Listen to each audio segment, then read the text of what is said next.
ناظرین، بعض دفعہ رات کو اچانک ٹانگوں، پنڈلیوں اور پیروں میں اینٹھن اور اکڑن محسوس ہونے لگتی ہے، جس کی وجہ سے ٹھیک طرح سونے میں سخت دشواری ہوتی ہے۔ رات بھر کی نیند اڑ جاتی ہے۔ یہ اینٹھن اکثر پیروں کے پنجوں میں، پنڈلیوں میں یا رانوں میں ہوا کرتی ہے اور ایسا درد رات بھر سونے نہیں دیتا ہے۔ عام طور پہ ایسا درد 40 سال سے اوپر کے لوگوں میں زیادہ پایا جاتا ہے، جب بدن میں، پٹھوں میں اور ہڈیوں میں کمزوری بڑھتی ہے اور جسم میں ضروری نیوٹرنٹس کی کمی واقع ہونے لگتی ہے، تو اس کی وجہ سے ٹانگوں، پنڈلیوں میں درد اور اینٹھن ہونا شروع ہو جاتی ہے۔ اسی طرح جو لوگ ڈی ہائیڈریشن کا شکار رہتے ہیں، پانی ضرورت کے مطابق نہیں پیتے، ایسے لوگوں میں بھی، اور جو لوگ ہائی بلڈ پریشر کے مرض میں مبتلا ہوتے ہیں، ایسے لوگوں میں بھی، کیونکہ دوران خون جسم کے اوپر کے حصوں کی طرف بڑھ جاتا ہے اور پیروں، ٹانگوں کی طرف کم ہوتا ہے، اسی وجہ سے پاؤں اکثر ٹھنڈے بھی رہتے ہیں اور کبھی کبھی سن بھی ہو جاتے ہیں۔ ٹانگوں کی نسوں میں بلاکیج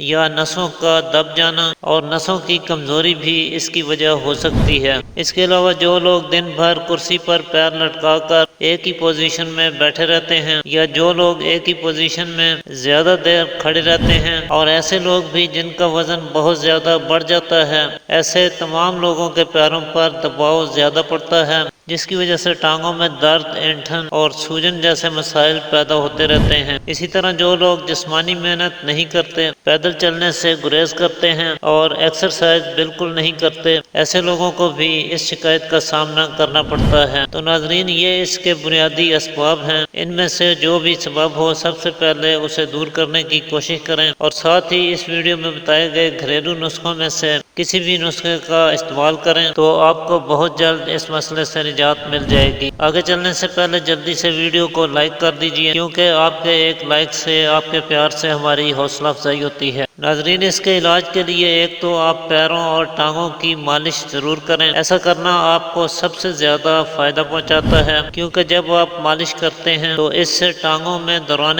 خون بہتر ہوتا ہے، بلڈ سرکولیشن میں امپرومنٹ آتی ہے، پیروں اور پنڈلیوں کی نسیں اور پٹھے ریلیکس ہوتے ہیں، تھکان کا احساس ختم ہوتا ہے، پٹھوں اور نسوں کی کمزوری دور ہوتی ہے اور دن بھر کی تھکان منٹوں میں دور ہو جاتی ہے۔ چنانچہ اس کے لیے آپ روزانہ رات کو سونے سے پہلے 10 سے 15 منٹ کے لیے پیروں اور پنڈلیوں پر اچھی طرح سے مالش کریں۔ مالش کرنے کے لیے آپ زیتون کا تیل، تلوں کا تیل یا پھر ناریل کا تیل استعمال کر سکتے ہیں۔ البتہ ایک بات کا خاص خیال رکھیں کہ مالش کرنے کے بعد ٹانگوں کو کپڑے سے ڈھانپ دیجئے اور ہوا نہ لگنے دیجئے۔ اگر پیروں اور ٹانگوں میں سوجن یا ورم ہو تو ایسے میں آپ مالش کرنے سے پہلے ایک برتن میں گرم پانی اور تھوڑا سا نمک ملا کر اس میں 10 منٹ کے لیے پیروں کو رکھیں اور ہلکے ہاتھوں سے مساج کریں۔ ایسا کرنے سے فلف اور ورم اتر جاتا ہے۔ کھانے میں آپ vitamin C, vitamin E, vitamin B12، omega 3 fatty acid اور کیلشیم سے بھرپور غذاؤں کا استعمال ضرور کریں، جیسے کہ بادام، اخروٹ، السی، کشمش، کھجور اور مچھلی کا استعمال کریں۔ اس کے علاوہ آپ 50 گرام دیسی اجوائن، 100 گرام سونف، 20 گرام سونڈ اور 10 گرام کالی مرچ لے کر ان تمام چیزوں کو پیس کر رکھ لیں اور ایک چمچ صبح شام کھانے کے بعد تازہ پانی سے استعمال کریں۔ یہ آپ کی نسوں کو کشادہ کرتا ہے، نسوں کی بلاکیج اور تنگی کو دور کرتا ہے، دوران خون میں بہتری پیدا ہوگی، درد، سوجن اور اینٹھن کو دور کرنے میں یہ کمال کے فوائد رکھتا ہے۔ ساتھ ہی آپ روزمرہ پکائے جانے والے کھانوں میں لہسن کو ضرور استعمال کریں، کیونکہ لہسن اینٹی آکسیڈنٹ اور اینٹی انفلیمیٹری پراپرٹیز سے بھرپور ہوتا ہے۔ یہی وجہ ہے کہ یہ شریانوں کی تنگی، نسوں کی بلاکیج اور سویلنگ کو دور کرنے کے علاوہ درد سے بھی نجات دلانے میں معاون اور مددگار ثابت ہوتا ہے۔ یہ آپ کو درد، سوجن، ورم، زخم، السر اور کینسر جیسے مسائل سے تحفظ فراہم کرتا ہے۔ اسی طرح آپ ہلدی کا استعمال بھی ضرور کریں۔ کھانوں میں ہلدی کا استعمال کرنا